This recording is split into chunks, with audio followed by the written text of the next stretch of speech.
Hello everyone. Today we're going to be answering the question, can the use of an ACLS algorithm app improve the survival of in-hospital cardiac arrest? So the goal of any ACLS algorithm app would be to achieve the best possible outcome for our patients in the event of a cardiac arrest.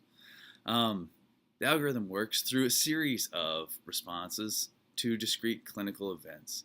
It's designed to be readily available um, under moments of stress and provide intervention that best appropriately fits the needs of the patients in adherence with the guidelines.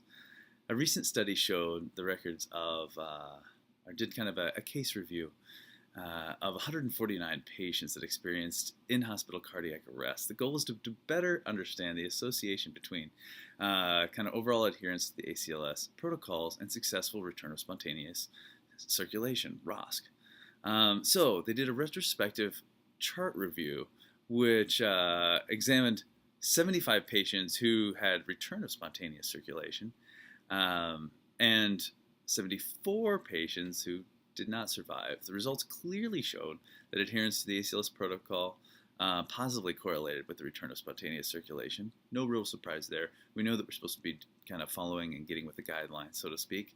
But they took this study a step further, and they showed that missing steps in the ACLS algorithm was negatively correlated with the return of spontaneous circulation.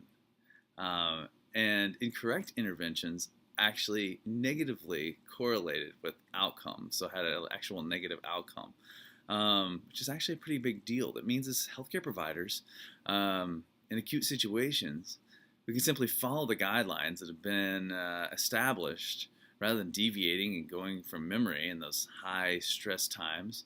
We'd be serving our patients better. So an ACLS algorithm app can help us to remember and follow the ACLS algorithm correctly and be able to have strict adherence with the guidelines to improve patient outcomes. So we designed an app completely for you at NHCPS called Metacode. It's a step-by-step guide directly through the algorithms for those times when you're completely in a high-stress situation that involve ACLS, PALS, and BLS for all healthcare providers. So I urge you, go out and download Metacode today, and thank you again for saving lives.